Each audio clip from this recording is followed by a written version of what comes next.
हम लोग भक्ति रसायन सिंधु ग्रंथ से पढ़ रहे हैं।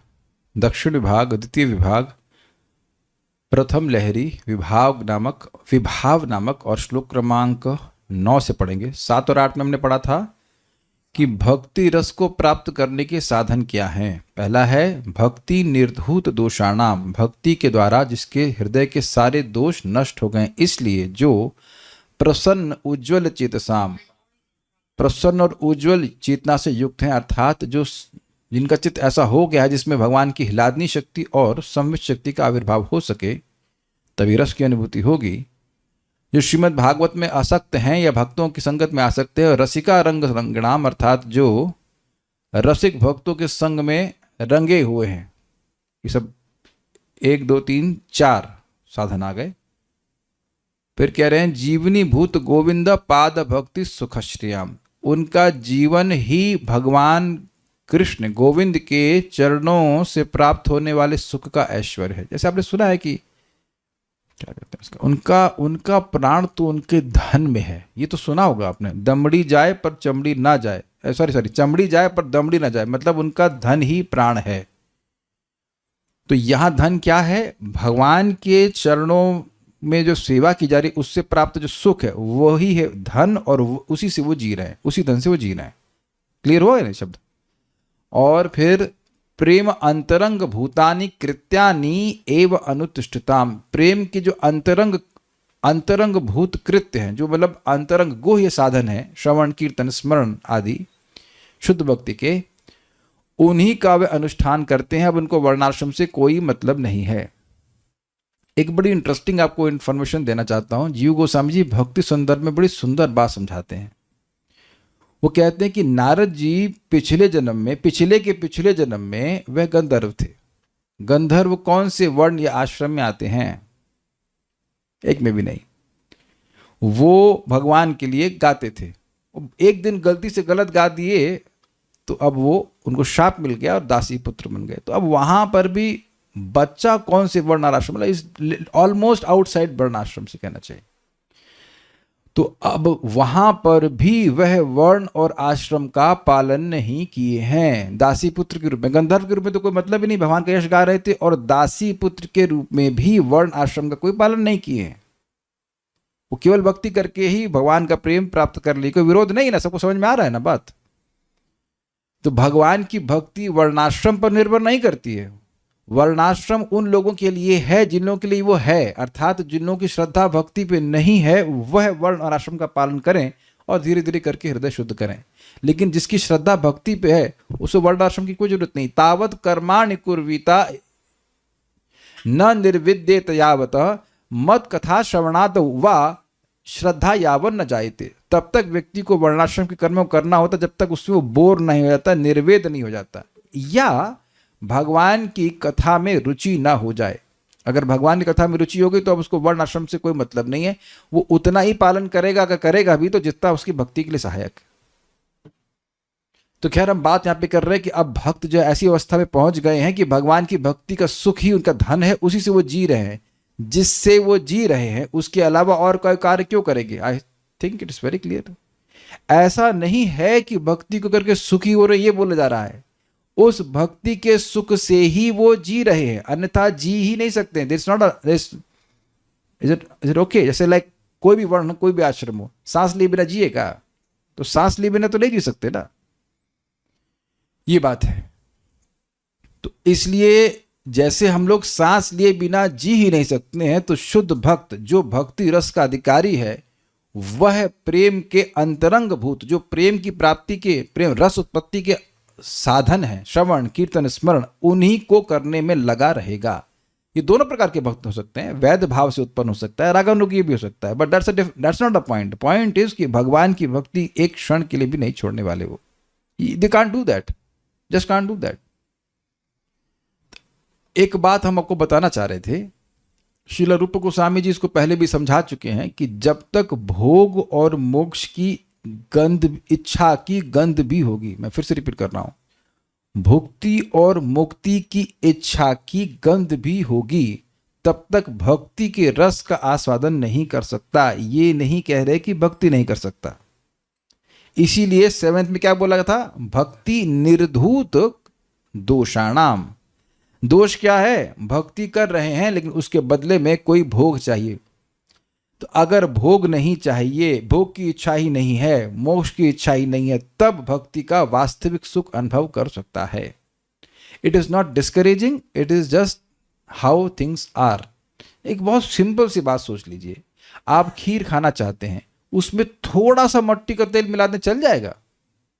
कितने लोग खाना चाहेंगे? और जो खाना चाहता है हाथ खड़ा करे, घर पे आए, हम आपको अलग से बना करके थोड़ा सा एक ड्रॉप मिट्टी का तेल डाल देंगे। तो आप देख रहे हैं कि मिट्टी की तेल की जरा सी भी गंध होगी तो खीर बिल्कुल अच्छी नहीं लगेगी। स्वीकार्य है? अब तो स्वीकार्य है ना, इससे कोई डिस्करेज होता है? नहीं, वो ध्यान देता है कि भाई मट्टी का तेल उसमें ना गिर जाए। ऑब्वियसली मट्टी का तेल गिराते नहीं, लेकिन मट्टी तेल की बदबू के द्वारा मैं समझाने का प्रयास कर रहा हूं।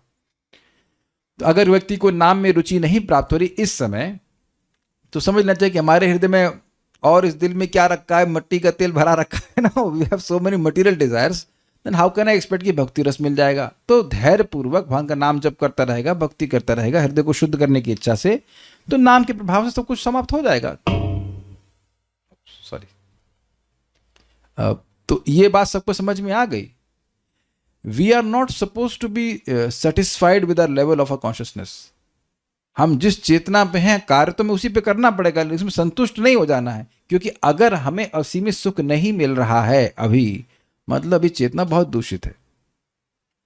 तो मेहनत करनी है, और ऐसा भी नहीं कि आपको रात दिन मतलब पूरा छोड़ देना है खाना पीना, नहीं, बट अभी इतना एस्टिमेशन होना चाहिए कि अभी हमारा चित्त पूरी तरह से पवित्र नहीं हुआ है। वी कांट जस्ट इमेजिन कि मैं भक्ति में बहुत आगे बढ़ गया हूं। भक्ति में आगे बढ़ गए तो फिर असीमित सुख कहां है अभी? Is it all okay? प्रगति हुई है लेकिन अभी बहुत प्रगति बाकी है, तो that has to be accepted also, not to be discouraged.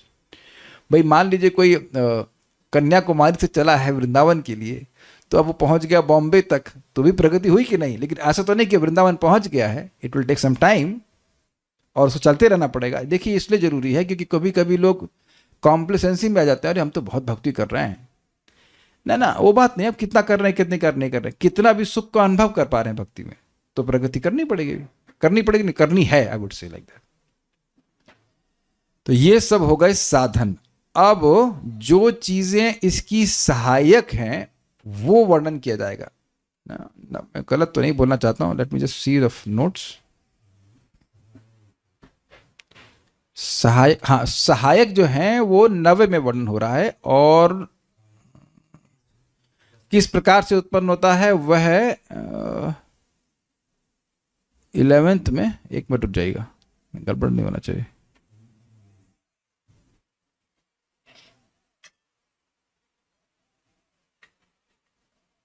कहाँ इसमें बताया नहीं है, या में कुछ टीका है ना इसमें? कहाँ गई टीका? हाँ, सहायक संस्कार युगलम, अर्थात 2 प्रकार के संस्कार हैं 9वें के उत्तरार्थ। हाँ ठीक, भाई मैं सोच रहा था कहाँ कंफ्यूजन रहा। 9 में 9, ओके, अब वापस देखते हैं। हम लोग आ रहे हैं श्लोक क्रमांक 9 पर। तो देखिए 9 में पूरा नहीं, केवल ये जो है भक्तानाम हृदय राजंती संस्कार युगलोज्ज्वला, ये जो है ये है सहायक। और इसके बाद जो हो रहा है वो हो रहा है कैसे भक्ति का रस प्राप्त होता है। इज इट सबको समझ में आ रहा है बात? 7 और 8 में क्या वर्णन किया? साधन। और सहायक मतलब साधन नहीं है, जो सहायता करता है रस को प्राप्त करने में, तो वो हो गया संस्कार इस जन्म का और पिछले जन्म का। अब ये तो समझ में आ रहा है, इस जन्म का संस्कार या पिछले जन्म का संस्कार सहायक होता है। वेरी इजी, एकदम शीशे की तरह क्लियर हुआ कि कोई कठिनाई नहीं समझने में। पिछले जन्म में हमने भक्ति करी है तो इस जन्म में भक्ति करना आसान होता है। अब पिछले जन्म में नहीं करी तो इस जन्म में करना शुरू किया तो थोड़ी कठिनाई होगी, लेकिन अगले जन्म में आसान हो जाएगा। I think this very easy. उसके बाद अब आगे की बात हम आगे करेंगे, कैसे भक्ति रस प्राप्त होता है वो आगे देखेंगे। पहले इसको देख लेते हैं। भक्तानाम हृदि राजंती संस्कार युगलोज्ज्वला, भक्ता भक्तानां हृदि राजन्ति संस्कारयुगलोज्ज्वला रतिरानन्दरूपैव नियमानातुरस्यताम् रतिरानन्दरूपैव नियमानातुरस्यताम् भक्तानां हृदि राजन्ति संस्कारयुगलोज्ज्वला भक्तानां हृदि राजन्ति संस्कारयुगलोज्ज्वला रतिरानन्दरूपैव नियमानातुरस्यताम् रतिरानन्दरूपैव नियमानातुरस्यताम् भक्तानां हृदि राजन्ति संस्कारयुगलोज्ज्वला भक्तानां हृदि राजन्ति संस्कारयुगलोज्ज्वला रतिरानन्दरूपैव नियमानातुरस्यताम् रतिरानन्दरूपैव नियमानातुरस्यताम् भक्तानां हृदि राजन्ति संस्कारयुगलोज्ज्वला भक्तानां हृदि राजन्ति संस्कारयुगलोज्ज्वला रतिरानन्दरूपैव नियमानातुरस्यताम् रतिरानन्दरूपैव नियमानातुरस्यताम्। अनुवाद देखते हैं। उन समस्त भक्तों के हृदय में रहने वाली पूर्व जन्म की एवं इस जन्म की रसोपत्ति की सहायक वासनाओं से उज्जवल आनंद स्वरूपा रति ही आस्वादनीयता को प्राप्त होती है। हृदय उन समस्त भक्तों के हृदय में, किन समस्त भक्तों के हृदय में? जो लोग भक्ति निर्धूत दोषाणाम प्रसन्न उज्ज्वल चेतसाम, ये सब वर्णन किया था, जो साधन ऐसा किए हैं और प्रेम के अंतरंग भूत साधनों को ये करते रहते हैं, ऐसे भक्तों के बारे में बात हो रही है। राजंती मतलब राज करने वाली, रहने वाली, संस्कार युगलोज्ज्वला पूर्व जन्म की एवं इस जन्म की रसोपत्ति की सहायक वासनाओं से उज्जवल। ये संस्कार उज्जवल नहीं है, उज्ज्वला है। उज्ज्वला शब्द स्त्रीलिंग में है, तो ये विशेषण किसका होगा? रति का, ना कि संस्कारों का। संस्कार युगलोज्ज्वला, उज्ज्वल संस्कार के बारे में नहीं बात कर रहे हैं। जैसे प्रेम और प्रेमा, मैं कहूं उनका नाम प्रेम गोयल है, तो ये प्रभु जी हुए कि नहीं? और अगर मैं कहूं इनका नाम प्रेमा सिन्हा है या प्रेमा गोयल है, तो स्त्रीलिंग। तो उज्ज्वला आंटी और उज्ज्वल अंकल। तो ये समझना होगा कि ऐसा व्यक्ति गलती कर सकता है कि उज्ज्वल शब्द जो है वो संस्कार युगल के लिए है। युगल का मतलब होता है दो। तो दो कौन से संस्कार हुए? पिछले जन्म के और इस जन्म के, ये दो संस्कार हुए कि नहीं? लेकिन उज्ज्वल शब्द विशेषण संस्कार युगल का नहीं हो सकता है, क्योंकि संस्कार युगल पुल्लिंग है। अरे हम संस्कृत नहीं बोल रहे हैं भाई, ये तो हिंदी की बात बोल रहे हैं। Is it not? Varun Prabhu आप कहां से आई थी? वरुण प्रभु कहां से आई थी? निशा माता जी आप कहां से आया था? ये बंगाली है क्या? हिंदी नहीं बोलनी आती आपको? कुछ समझ रहे हैं ना? जब मैं था लगा रहा हूं तो स्वाभाविक सी बात है कि प्रभु जी और माता जी के संग लगाना चाहिए कि नहीं लगाना चाहिए। तो उज्ज्वला शब्द जो है ये विशेषण है किसका? रति का। इसीलिए लिखा है आनंद रूपा राजंती, रहने वाली। ये संस्कार तो भक्त के हृदय में है ही, लेकिन बात है कि हृदय राजंती, हृदय में रहने वाली क्यों? रति। ठीक है, जो संस्कार युगलोज्ज्वला पूर्व जन्म के और इस जन्म के संस्कारों से उज्जवल हो गए। संस्कार का अर्थ समझते हैं आप? Very good impression. ये बहुत इंपॉर्टेंट बात है। This is very very important.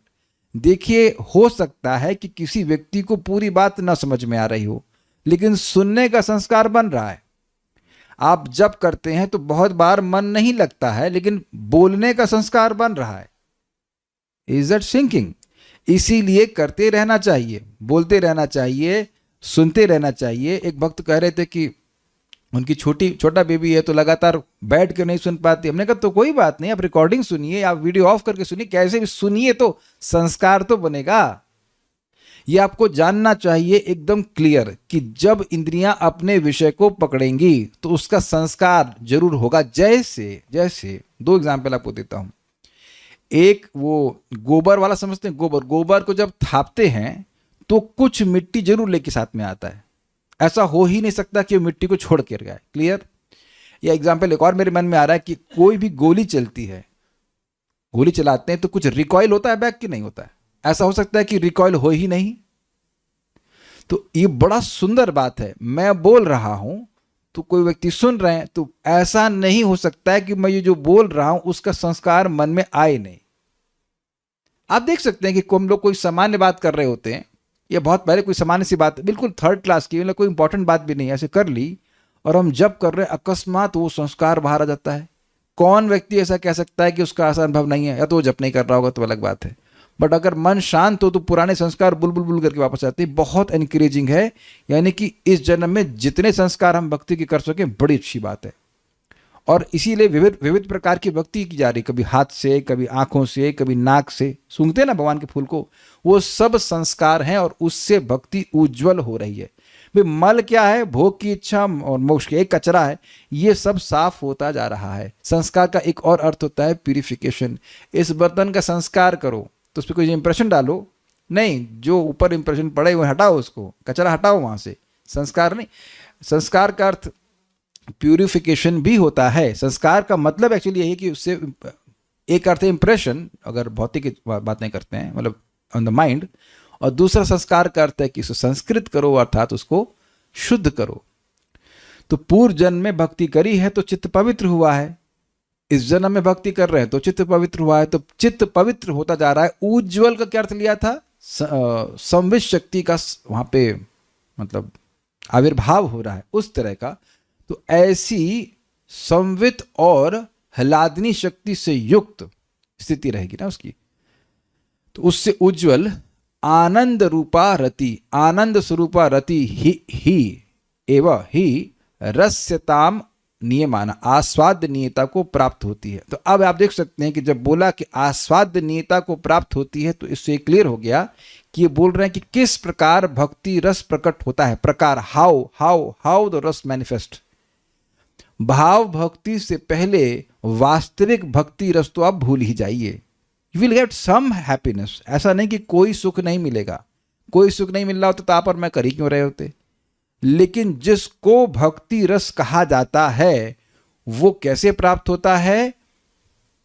जो भक्त पूरी तरह शुद्ध हो गए हैं, उनका हृदय में भाव भक्ति आ गई है, वही आनंद रूपा रति ही रस को प्राप्त होती है। रसता मतलब आस्वादनीयता को प्राप्त होती है। क्या ये लास्ट वाली बात समझ में आ रही है? भाव भक्ति ही रस बनती है, भक्ति रस के रूप में परिणत होती है। आई टू से आपने सुना था ना कि विभाव, अनुभाव, व्यभिचारी भाव और सात्विक भाव, यस, ये चार चीजें जब रति में मिश्रण, स्थायी भाव में मिश्रण होता है तब ये भक्ति रस बन जाता है। हम रिपीट करते रहेंगे, बात याद हो जाएगी। भक्ति कहाँ माइक है? बहुत दिन से कुछ एग्जाम नहीं दिया। कहाँ? इधर है, हाँ पकड़ाइए। निशा माता जी बताएंगे कि भक्ति रस कैसे होता है, बता देंगे आप, इजी है। बोलिए बोलिए, मैं कौन से डांट रहा हूँ, बोलिए। हाँ, जब रति में विभाव, अनुभाव, व्यभिचारी भाव और सात्विक भाव का मिलते हैं तो भक्ति रस प्रकट, भक्ति रस प्रकट, ये समझ में आ गया ना। तो वही बात यहाँ फिर से बोल रहे हैं कि जो आनंद रूपा रति है वही रस्यताम क्या है? नियमाना, नियमाना, वही रस्यताम मतलब रस को अनुभव करने की स्टेट। एक सिंपल सी बात है भाई, दूध ही तो मट्ठा बना देता है। अब क्लियर हो गया ना एकदम? जब तक दूध का दही नहीं बनता तो दही ही मट्ठे के रूप में है। अब तो अब आप मुझसे क्या एक्सप्लेन कर दूं? देख, दूध से पनीर आप बना लेंगे, लेकिन आप दही से ही मट्ठा बनाएंगे। Is that okay? दूध से आप घी निकाल सकते हैं ना? नहीं, आपके लिए उसके लिए या तो क्रीम निकालिए या फिर मतलब बेसिकली मक्खन से ही घी निकलेगा। तो पहले मक्खन आएगा और उसके बाद ही उसको गर्म किया जाएगा तो वह घी होगा। बहुत सिंपल एग्जांपल आ रहा है। मक्खन में जब आप हीट ऐड करेंगे तो घी के रूप में घी प्रकट हो जाएगा। उसे गोरस कहते भी हैं, जहां तक मैं समझ रहा हूँ। नहीं, उसी कहते हैं, घी को कहते हैं गोरस ना, नहीं कुछ, आई एम नॉट श्योर। दूध रथ को गोरस कहते हैं, ठीक है भाई। लेकिन यहाँ पे पॉइंट ये है कि भक्ति रस कब मिलेगा? वेदवाद ने आप बताइए, भक्ति रस कब मिलेगा? जब स्थायी भाव में विभाव, अनुभाव, व्यभिचारी भाव और सात्विक भाव मिल जाएंगे और श्रवण हाँ, तो के साथ। पॉइंट, अच्छा बात बोली, पॉइंट है कि भाव भक्ति ही भक्ति रस को प्रकट कर सकती है, अन्यथा और उससे कोई भी जो नीचे भक्ति होगी वह सुखमय होगी, वह सुख देगी, इंक्रीजिंग हायर सुख देती जाएगी, लेकिन भक्ति रस, जिसे भक्ति रस कहा जाता है, वह तभी होगा जब भाव भक्ति हो जाएगा। I think this will be very very clear now. ठीक है, श्लोक देखते हैं। भक्तानाम हृदय राजंती संस्कार युगलोज्ज्वला, जो भक्तों के हृदय में विराजमान होती है। ना दिस इंटरेस्टिंग, राजंती शब्द से राज्य आ रहा है, राजंती मतलब भक्त के हृदय में किसका राज्य है? भाव भक्ति का ही राज्य है।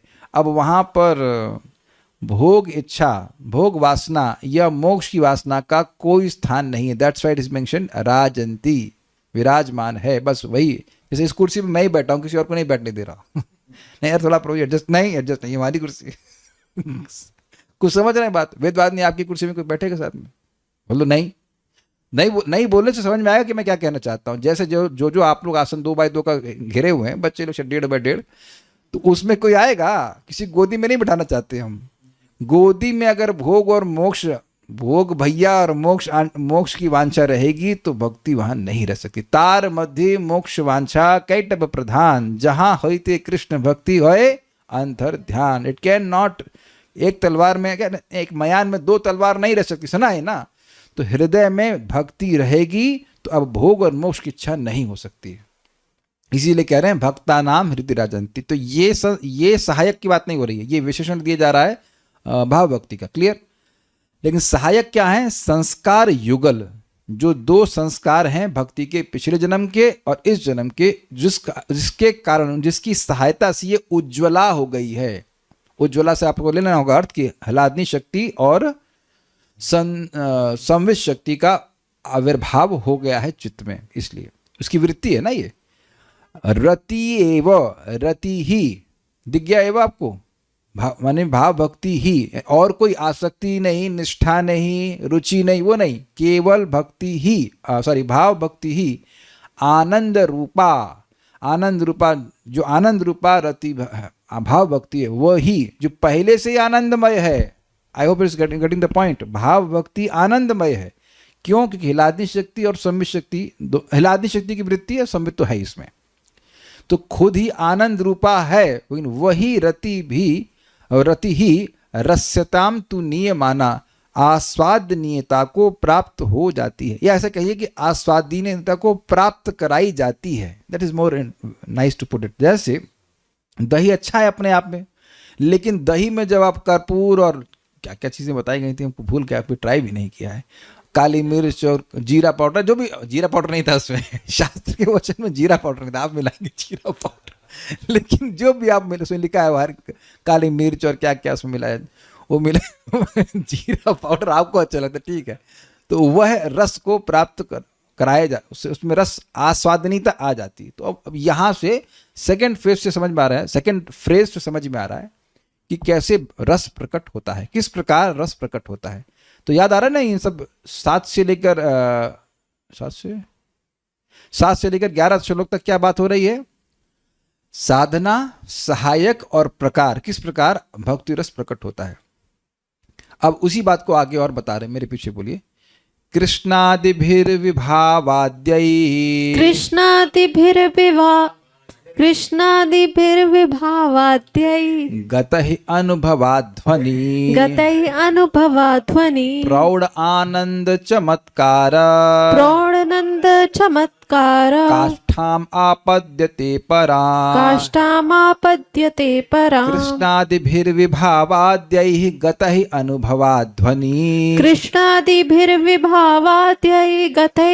अनुभवाध्वनि प्रौढ़ आनंद चमत्कार काष्ठामापद्यते परां कृष्णादिभिर्विभावाद्यै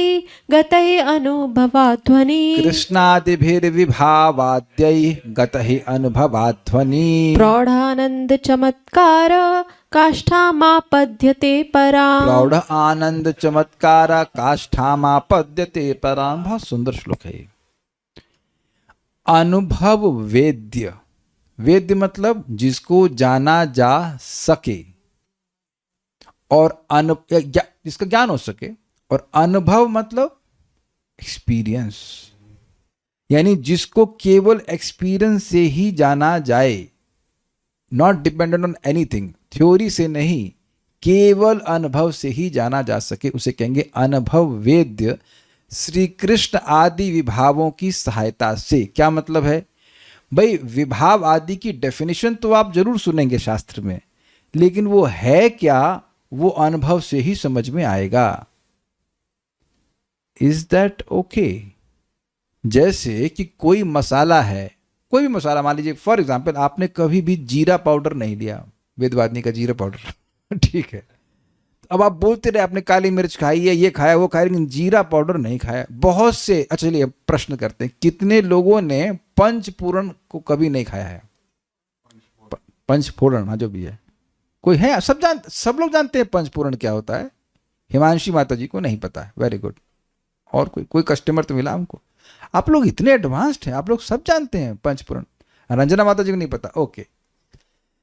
भक्तिप्रद माता जी को नहीं पता, वार्षभानी माता जी, हाँ तो कोई तो है ज्ञान में यहाँ पे, हाँ ठीक है।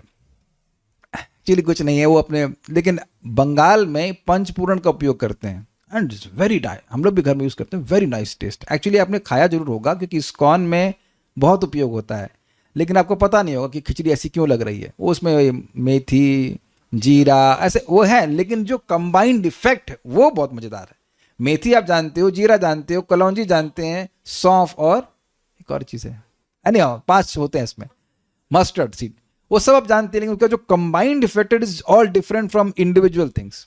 तो हम खाली ये बोल रहे हैं कि जब तक आप उसको बना करके चौंक मार करके अनुभव नहीं करेंगे, तब तक कैसे उसको समझेंगे कि क्या है अनुभव। ये हो गया ना अनुभव वेद्य। या कोई भोजन की वस्तु है, कभी ग्रहण ही नहीं किया, थ्योरी में सुन लिया आपने, बड़ी अच्छी बात है, लेकिन जब तक उसको टेस्ट नहीं करेंगे तब तक उसको नहीं जान सकते। तो कहने हैं कि अनुभव वेद्य श्री कृष्ण आदि विभावों की सहायता से। श्री कृष्ण आदि मतलब श्री कृष्ण भी एक विभाव हैं। तो आप कहेंगे विभाव क्या? हमको नहीं पता, हमको नहीं पता, जब पढ़ लेंगे तो बता देंगे। लेकिन श्री कृष्ण भी एक विभाव हैं। कुछ होता होगा विभाव, बट श्री कृष्ण उनके भक्त धाम कुछ होता होगा, उससे विभाव श्री कृष्ण भी एक सामग्री है उनका भी चौंका लगता है विभाव का नाम नहीं है, सही कह रही हैं आप, विभाव का नाम ही है। मतलब विभाव कुछ होता होगा और उसमें श्री कृष्ण भी आते हैं। श्री कृष्ण को देखा तो ऐसा लगा, ऐसा हुआ, ऐसा होता होगा। I don't want to speculate, but जो शब्द है मैं उसको समझा रहा हूँ। विभाव आ जाएगा, घबराई मत, परसों तक आ जाएगा विभाव पहुंच जाएगा वहां तक। लेकिन अभी समझ लीजिए कि श्री कृष्ण आदि मतलब श्री कृष्ण भी हो सकता है, भगवान का धाम भी हो सकता है। जैसे एक, अभी मैं आई वांट टू स्पेकुलेट कि क्या होता है, बट इम्पेटस समझते हैं, impetus Prerna, something of that sort. अब कह रहे हैं श्री कृष्ण कथा, नहीं भाई, श्री कृष्ण उनके भक्त, उनका धाम, उनका विग्रह, it can be anything connected with Krishna. Let us बस इतना समझ लीजिए कि श्री कृष्ण भी एक विभाव हैं। अनुभव वेद्य, जो अनुभव के द्वारा ही जाने जा सकते हैं, अनुभव वेद्य श्री कृष्ण आदि विभावों की सहायता से परम प्रौढ़ प्रौढ़ मतलब प्रौढ़ शिक्षा केंद्र, मतलब क्या होता है? 5 साल के बच्चे जाते हैं वहां पर। बूढ़े मतलब बड़े बढ़ा हुआ। प्रौढ़ मतलब होता है जो वर्धमान है, वृद्ध वर्धमान, उस अर्थ में आ रहा है। परम बढ़े हुए कहना चाहिए। परम प्रौढ़ आनंद की चमत्कारिक सीमा अर्थात प्रेम अवस्था को आपद्यते अर्थात प्राप्त होती। भाई यह हद है। ऑलरेडी मोक्ष को छोटा कर देने वाला सुख है भाव भक्ति में। अब उसमें विभाव आदि मिल गए तो वो और हाई चला गया। तो कहीं भाई ये क्या है? यही तो गेम है। देखिए मैंने पहले भी समझाया था कि इन्फिनिटी में कोई सीमा नहीं होती है, इट इज एवर इंक्रीजिंग। जैसे ही आपने सीमा लगा दी तो इनफाइनाइट नहीं है। स्वीकार है? इसलिए इनको एडजस्ट करते हुए चलिएगा कि ये प्रेम है और इससे भी हायर स्टेजेस होंगे, उसमें और अधिक सुख होगा। आज तो मुझे जब करते थोड़ा डर लग रहा था, ये मिल गया तो हम झेल पाएंगे, मतलब विल बी तो दिस इज टू मच। नहीं पता नहीं बाकी लोगों को क्या लगा, एम आई रेडी? अब obviously I am not ready for this things. इसीलिए भगवान थोड़ा होल्ड कर, रुक जाओ भाई, अपना पात्रता लाओ थोड़ा। अमेजिंग नहीं? Infinite bliss, infinite bliss. प्रेम अवस्था को प्राप्त होती है। अब देखिए, अनुभवाद ध्वनि गतई है, अनुभव वेद्य मार्ग से कृष्णादि भी विभावाध्यायी, श्री कृष्ण आदि विभावों की सहायता से। इसको थोड़ा समझिए। चलिए, जैसे हम कृष्ण कथा के बारे में बात करते हैं, तो अब भक्त है, उसको भाव भक्ति प्राप्त है। अब उसने कृष्ण कथा सुनी, तो सुनना एक अनुभव है कि नहीं? धाम में गया और धाम में कोई लीला स्थली को, भगवान को देखा, तो वो एक अनुभव हुआ कि नहीं देखने का? किसी भक्त को देखा, तुलसी जी को देखा, इत्यादि इत्यादि, ये सारी चीजें अनुभव के अंतर्गत आएंगी कि नहीं आएंगी? देखना, सुनना, प्रसाद ग्रहण करना, कुछ भी, it can be, we will see what is there. But ये पॉइंट ये है कि इसमें अभी और क्लियर, इसमें ऐसा नहीं है कि बहुत सुंदर काव्य रचना की अपेक्षा हो, बस अनुभव हो जाए, संपर्क हो गया और उससे वह प्रेम को प्राप्त हो जाएगी। तो समझ में आ रहा है बात? अनुभवात ध्वनि गतई, अनुभव वेद्य मार्ग से, थ्योरी से काम नहीं चलेगा। श्री कृष्ण आदि विभावों की सहायता से पराम, पराम मतलब हाईएस्ट, प्रौढ़ मतलब अगेन मोर मैच्योर, आनंद और चमत्कार और काष्ठा, काष्ठा का मतलब होता है लिमिट। पराकाष्ठा सुना है आपने? पराकाष्ठा मीन्स हाईएस्ट लिमिट और काष्ठा मतलब लिमिट। तो कह रहे हैं पराम प्रौढ़ आनंद चमत्कार काष्ठाम आपद्यते। लैंग्वेज समझ में आ रही है? परम प्रौढ़ आनंद की चमत्कारिक सीमा अर्थात प्रेम अवस्था को आपद्यते यानी प्राप्त होती है। तो इससे समझ में आ रहा है कि कुछ है, समय भी लगेगा। ये बात आगे अगर क्लियर की जाएगी 11वें श्लोक में, यहाँ भगवान का विभाव, मतलब भगवान श्री कृष्ण आदि, श्री कृष्ण एंड एक्सेट्रा, कुछ विभाव मिलेंगे या अनुभव होगा, वो सब कुछ मिलेगा, तब जाकर के प्रेम को प्राप्त होगी। लेकिन अब आगे जाके 11वें श्लोक में बताया जाए कि प्रेम के संग ऐसा नहीं है। यहां थोड़ा सा टाइम लग सकता है, लेकिन प्रेम में तो हल्का सा विभाव कुछ मत, खट से आनंद की स्थिति को प्राप्त करेगा। Let us not discuss that. अब इतनी बात समझ लेते हैं कि विभाव की सहायता होगी, उसके द्वारा प्रेम अवस्था को प्राप्त होती है। श्लोक देख लेते हैं।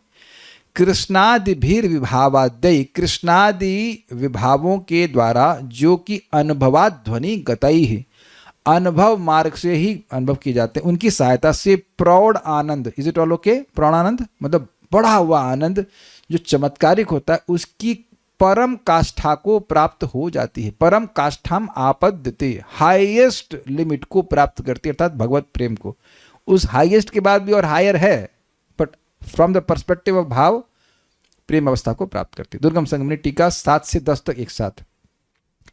पुनः उस रस की उत्पत्ति के साधन, रस की उत्पत्ति के सहायक और रस की उत्पत्ति के प्रकार, अर्थात किस प्रकार रस की स्पेलिंग मिस्टेक उत्पत्ति होती है, उसको भक्ति आदि 4 श्लोकों से कहा गया। 7, 8, 9 और 10। भक्ति आदि मतलब भक्ति निर्धूत दोषाणाम, वहां से शुरू हुआ ना, इसलिए बोल रहे। वहां साधन अनुतिष्ठताम आदि 8वें श्लोक तक कहा गया है। समझ में आ गया था? 7 और 8 में साधन बताए गए हैं। सहायक संस्कार युगलम अर्थात 2 प्रकार के संस्कार हैं, वह 9वें के आधे में बताया गया था। एक लाइन, 1-2 शब्दों में बताया गया। रस की उत्पत्ति के प्रकार को, अर्थात रस कैसे प्रकट होता है, उसको 9वें श्लोक के उत्तरार्ध अर्थात रतिरानंद रूपैव नियमानात् रसतम आदि से प्रारंभ किया गया है। यह समझना चाहिए। समझ में आ गया सबको? अभी तो पढ़ाइए, ठीक है। भक्ति निर्धूत दोषाणाम, भक्ति के द्वारा दोषों के दूर हो जाने से ही प्रसन्नता अर्थात शुद्ध सत्व विशेष की, प्रसन्नता यानी शुद्ध सत्व विशेष की अर्थात हलादनी शक्ति के आविर्भाव की योग्यता होती है। ये समझ में आ गया? प्रसन्न इक्वलेंट टू हलादनी, हलादनी शक्ति मतलब आनंद देने वाली शक्ति। तो प्रसन्नता कब होगी? जब हृदय शुद्ध हो गया, इतना शुद्ध हो गया है कि अब उसमें भगवान की हलादनी शक्ति आकर के आविर्भूत हो जाए। Fine, okay. और उससे उज्ज्वलता अर्थात संवत शक्ति का प्राकट्य होता है और उसके प्रकट होने से सर्व ज्ञान संपन्नत्व होता है। आप जानते हैं कि संवित शक्ति से भगवान अपने को जानते हैं और दूसरों को अपने को जनवाते हैं। तो जब संवित शक्ति आ गई तो सारा ज्ञान हो गया। भाई भगवान को जान लिया तो बहुत कुछ बचा रहा है। भगवान सब कुछ है, तो भगवान को समझ लिया तो सब कुछ समझ लिया, तो सर्व ज्ञान संपन्नता आ जाती है। मैं बोले ही जा रहा हूं या आप बूझते पारी हो रहा है? कुछ समझ में आ रहा है? सब ऊपर से जा रहा है। शीतल माता जी समझ में आ रहा है? कुछ गया ऊपर? नहीं कुछ समझ में आ रहा है। अच्छा, मैं गुजराती बोल रहा हूं कि हिंदी बोल रहा हूं? तो हिंदी तो इतना तो समझ आ रहा है कि मैं हिंदी बोल रहा हूँ। क्या कठिनाई हो रही है, हम चलिए क्लास के बाद पूछेंगे क्या कठिनाई हो रही है। हमें तो नहीं लग रहा कठिनाई हो रही है, अगर थोड़ा सा पढ़ कर आए, करना मत जो सिंसियर स्टूडेंट पढ़ करके आ रहे हैं पहले से। कितने देखिए अच्छे भक्त हैं, तेलुगु ट्रांस अनुवाद करके पढ़ के आ रहे हैं, टाइम है इनके पास। हम लोग के पास अभी कहाँ टाइम है भाई, नौकरी करेंगे, ये करेंगे, वो करेंगे। अरे नौकरी में भी तो लंच ब्रेक हो तो उसी में पढ़ लो भाई थोड़ा सा। ठीक है। अनुभवात ध्वनि गतई ही, देखिए मैं आपको बता रहा हूँ, ये हम जब केमिस्ट्री वगैरह क्लास में जाते थे ऐसे चले जाते थे बिना कुछ रिवाइज की, तो सब ऊपर से कहाँ जाना, कहाँ है कि केमिकल रिएक्शन किधर जा रहे हैं, कुछ नहीं समझ में आता था। If you really want to relish you should at least give it a revision. खाली पढ़ लेंगे तो समझ में आ जाएगी बात। अनुभवात ध्वनि गतई, अनुभव के मार्ग से प्राप्त, ऐसा कहा गया है। अर्थात लौकिक रस की तरह यहाँ सत कवि रचना की अपेक्षा नहीं है, यह भाव है। ये बड़ा इंटरेस्टिंग है। देखिए इस जगत में कोई गाना है फॉर एग्जाम्पल, अब वो अगर ठीक से रचना ना हो उसमें मजा नहीं आता है कि नहीं। आप कोई भी पुराना गाना याद मत करिए, मैं खाली बोल रहा हूं कि अनुभव कीजिए कि भाई पहले जो गाने सुने तो उसकी अर्थ तो बेहुदा होता था लेकिन वो राइमिंग होते थे। हो ये आपको दृष्टांति नहीं समझ पा रही, क्या करें, पिक्चर देखी होती तब तो मालूम चलता आपको, है ना। तो हो सकता है कि अभी वो गाना याद आ जाए तो आप उससे गाना नहीं चाहे, इतना गंदा होता, उसका अर्थ बहुत बाद में हमको समझ में आता, नहीं तो बड़ा गंदा गाना था, कैसे गा लेते थे मम्मी के सामने, उनको भी कुछ पता नहीं क्या गा रहा है। इतने गंदे गंदे गाने वाले, हम अपनी दृष्टि से इस समय कहें तो बहुत खराब गाने होते हैं, बहुत खराब अर्थ होता है, लेकिन लाउड लाउड गा लेता है उसको सब। सभी लोग अचेत हैं, उनको पता नहीं क्या गा रहे हैं। तो अब लेकिन केवल राइमिंग होता है तो उसको गाता रहता है व्यक्ति। लेकिन यहां कह रहे हैं कि राइमिंग ना भी हो, राइमिंग ना भी हो, लेकिन कोई बहुत सुंदर काव्य रचना ना भी हो तो भी उसको, उससे भगवान के प्रति प्रेम जागृत हो जाता है। जैसे एग्जाम्पल लेता हूं चैतन्य भागवत से। एक भक्त हुए, नाम याद नहीं आ रहा, शायद खान करे कुछ भक्त, शुद्ध भक्त हुए, सत्यराज खान, नॉट श्योर कौन थे। अरे ऐसे नहीं मिलेंगे आपको, रहने दीजिए। तो चैतन्य भागवत में एक शब्द है, उनने एक चीज लिखी, श्री नंद नंदन मोरा प्राणनाथ। ये होगी ना कविता?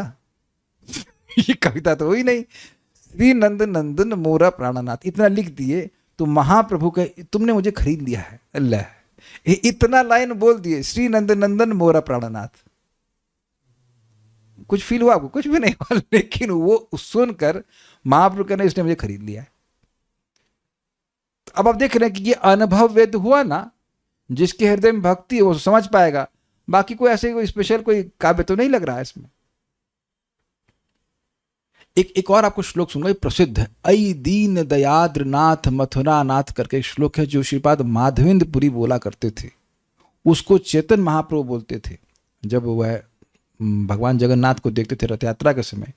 तो उसमें बताया गया है कि रूप गोस्वामी, आई मे बी रॉन्ग, बट रूप गोस्वामी, माधवेंद्रपुरी और रघुनाथ शिला चेतन महाप्रभु के अलावा कोई उसको आस्वादन नहीं कर पाया। आई मे बी रॉन्ग, या तो रूप गोस्वामी या सनातन गोस्वामी कोई थे।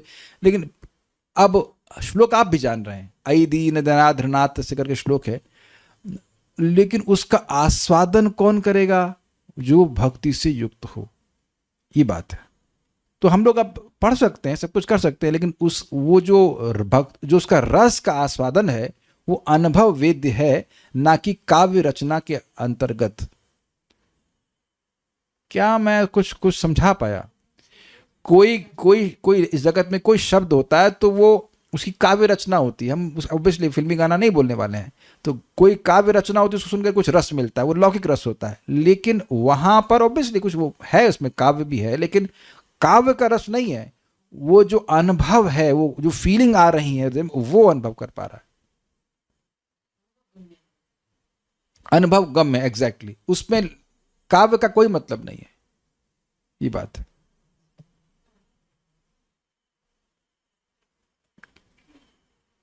दस मिनट है तो पढ़ा लेते हैं ये वाले को भी। अब यहां आप थोड़ा भेद दिखा रहे हैं कि देखिए यहां तो ये सब हुआ, भक्ति थोड़ा सा कुछ चीजों से मिली और कुछ समय के बाद भक्ति रस प्राप्त हुआ। लेकिन कह रहे हैं कि प्रेम अवस्था को प्राप्त करे तो थोड़ा सा भी ये विभाव मिल जाता है तो भयंकर सुख मिलता है, सॉरी नॉट भयंकर, अति सुख प्राप्त हो जाता है। तो इसको भी देखते हैं कह रहे हैं भाव भक्ति तो भाई प्रेम की प्रथम किरण है, तो उस समय तो आया है, मतलब स्टार्टिंग हो रही है, तो उसमें काफी थोड़ी सी और उसमें लिखा हुआ ना खूब अनुष्ठिताम था, खूब साधना कर रहा है तो भक्ति रस को प्राप्त हो जाएगा। ऑब्वियसली वहां पे भी कोई मेहनत नहीं लगती, लेकिन ये सूचित हो रहा है कि भक्ति प्रेम अंतरंग भूतानि कृत्यानि एव अनुतिष्ठिताम, तो वहां पे साधन लग रहा है, वहां भी साधन लग रहा है। भाव भक्ति को प्राप्त हुआ, फिर श्रवण कीर्तन आदि कर रहा है तो भगवान का भक्ति को रस मिल रहा है, तो कुछ प्रोसीजर दिखाई पड़ रहा है। लेकिन प्रेम को प्राप्त हो गया तो अब उसमें जब विभाव आदि मिले तो भक्ति रस तुरंत प्राप्त हो जाता है।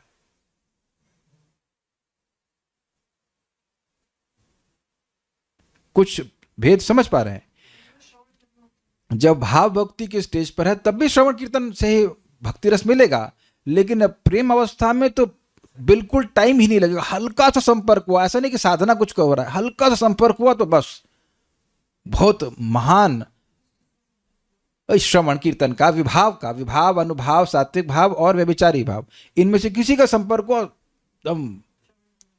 भाई इसको आप समझ सकते हैं, कुछ लोगों को थोड़ा डांट दीजिए तो कुछ होता नहीं, कुछ लोगों को हल्का सा बोल दीजिए बस करके वो एक्सप्लोड कर जाते हैं, तो दोनों के गुस्सा आने में टाइम लगा ना। कुछ लोगों को तो खूब डांटेंगे, चीखेंगे, चिल्लाएंगे, तब जाके थोड़ा गुस्सा अच्छा लेकिन कुछ लोग इतने क्या कहते हैं, टची समझते, टची है कि हल्का सा बस आपने बोला नहीं कि करके एकदम तोप चलाने लगते हैं। तो वो मतलब कह रहे हैं कि प्रेम, आई वुड से इंग्लिश में कहूंगा कि प्रेम इज मोर वोलाटाइल। समझते हैं वोलाटाइल, ज्वलनशील समझते हैं। आप देख रहे हैं कि ज्वलनशीलता के भी अलग अलग लेवल होता है। आप जानते हैं कि डीजल में ऐसे माचिस मारेंगे तो नहीं जलेगा, वो उसे कंप्रेशन कुछ करना पड़ेगा, साधन लगाएंगे तब जलेगा। ये पता है, किसी को समझ में आ रहा है? प्रियंका माता जी को जरूर समझ में आ रहा है ना? प्रियंका अवस्थी माता जी, चलो केमिकल इंजीनियर कहीं तो काम आई। राहुल राजपुर समझ में आ रहा है आपको? डीजल को ऐसे रख देंगे कभी जलेगा नहीं, लेकिन पेट्रोल अधिक ज्वलनशील हुआ कि नहीं, हल्का सा माचिस मारेंगे जल जाएगा। भाई ये सब करना मत, हम खाली एग्जाम्पल दे रहे हैं आपको। डीजल ऐसे नहीं, डीजल से आप खाना पका लेंगे, नहीं कर सकते। तो ये दोनों ही ज्वलनशील हैं, बट उधर थोड़ा सा कुछ कंप्रेशन रेशियो है, कुछ भी होता है, मतलब कुछ लगाना पड़ता है सिस्टम, तब जाके वो डीजल में आग लगती है। लेकिन हम पेट्रोल में कुछ नहीं, जरा सा माचिस मारेंगे तो आग पकड़ लेगा। ये समझाने का प्रयास कर रहा हूं कि ज्वलनशीलता का अंतर है। ये श्लोक भी देख लीजिए, फिर पढ़ते हैं आगे।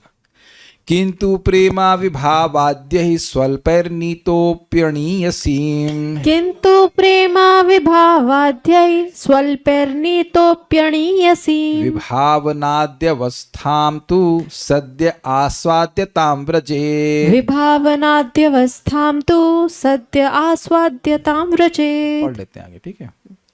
किंतु मतलब कुछ अलग बात हो रही। किंतु यह प्रेम तक आने के लिए कुछ और समय लगा, लेकिन किंतु यह प्रेम अति अल्प विभाव आदि के सहयोग से अति अल्प आस्वाद विशेष योग अवस्था को प्राप्त करने पर भी तुरंत आस्वादन योग अवस्था को प्राप्त हो जाता है। यानी कि भाव भक्ति को आस्वादन अवस्था प्राप्त करने के लिए कुछ इंग्रेडिएंट्स चाहिए, सहायक है और ये सब चीजें।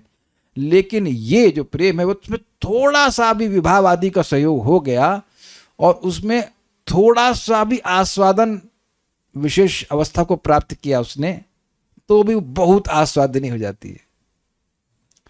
थोड़ा सा भी आस्वादन को अवस्था को प्राप्त किया तो खूब आस्वादनी हो जाती है। समझे?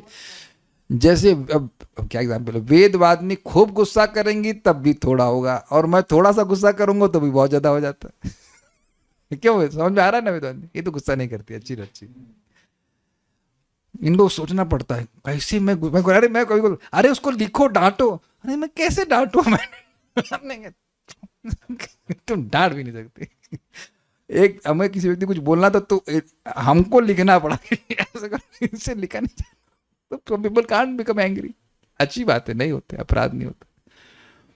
किंतु प्रेम स्वल्पैः, किंतु यह प्रेम अति अल्प विभावाद्यय, मतलब विभाव अनुभाव सात्विक भाव व्यभिचारी भाव में से किसी से भी विभाव आदि के सहयोग से अणीय सीम, अण मतलब अण शब्द कहां सुना है आपने?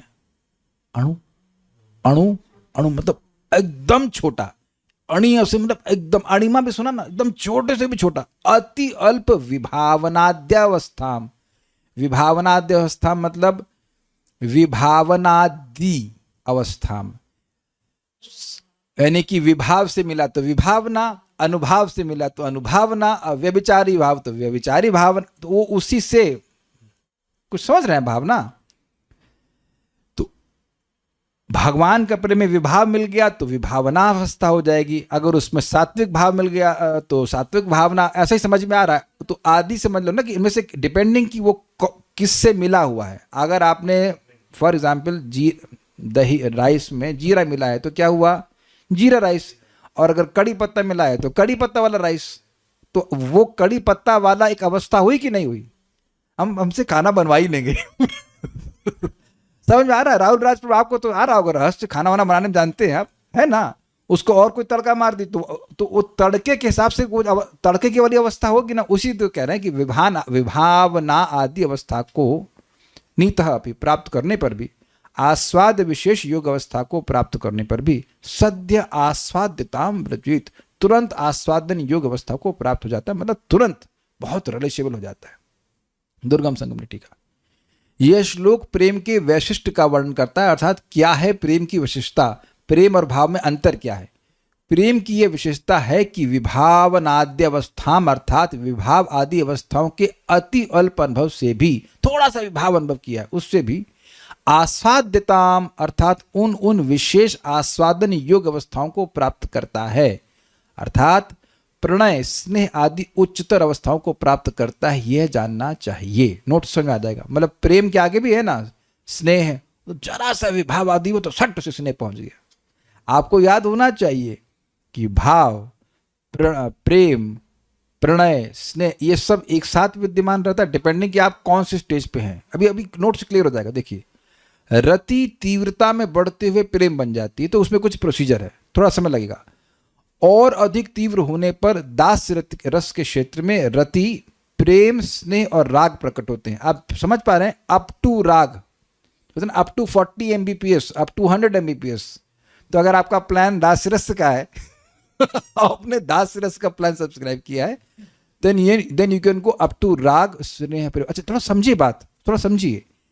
एक प्रकार का मान लीजिए कोई विभाव है तो वह प्रेम को स्नेह तक लेके जाएगा, लेकिन अब दूसरी प्रकार कुछ इंग्रेडिएंट होगा तो उसको राग तक लेके जाएगा। आपको पता होगा, मैं फिर रिपीट करा रहा हूं, रति, प्रेम, स्नेह और राग ये एक साथ दास्य रस के भक्त में विद्यमान रहते हैं। वो डिपेंडिंग कि क्या चीज आएगी, इनपुट बाहर से क्या आएगा वो प्रकट होगा। क्या मैं समझा पाया? I would be very happy if you understood this point. हमने सुना था कि भाव, प्रेम, स्नेह, राग, अनुराग आदि जो कुछ भी है वो एक साथ रहते हैं, जैसे हम लोग के हृदय में काम, क्रोध, लोभ, मोह, मद मात्सर्य होता है। तो अब कभी खाने की चीज बढ़िया मिल गई तो लोभ होता है कि और कुछ मिल जाए या धन मिल जाए। तो आप ये तो समझ रहे ना बिल्कुल कि किसी का नष्ट हो गया है लोभ, काम, क्रोध। कोई व्यक्ति को ऊपर आगे बढ़ता हुआ देखते हैं तो ईर्ष्या हो जाती है। तो बाहर क्या चल रहा है उसके हिसाब से अंदर कुछ माल बढ़ता है कि नहीं? कभी राग बढ़ता है, कभी ईर्ष्या होती है, कभी क्रोध आता है। तो यहां पर समझिए, जो दास्य रस पे है वो बाहर के इनपुट्स के अनुसार या तो जो प्रेम है तो कभी स्नेह तक जाएगा या फिर कभी राग प्रकट करेगा। Is it all okay? I am happy if you understood this point. सख्य रस में रति, प्रणय, प्रेम, स्नेह और राग प्रकट होते हैं, ठीक है। और इन्हें ऑब्वियसली क्रम में नहीं रखा है। वात्सल्य रस में रति, प्रेम, स्नेह और राग का सर्वोच्च स्तर प्रकट होता है। मधुर रस के क्षेत्र में क्रम इस प्रकार है: रति, प्रेम, स्नेह, मान, प्रणय, राग, अनुराग, भाव और महाभाव। समझ आ रहा है? तो वह हमेशा एक महाभाव ही नहीं प्रकट होगा।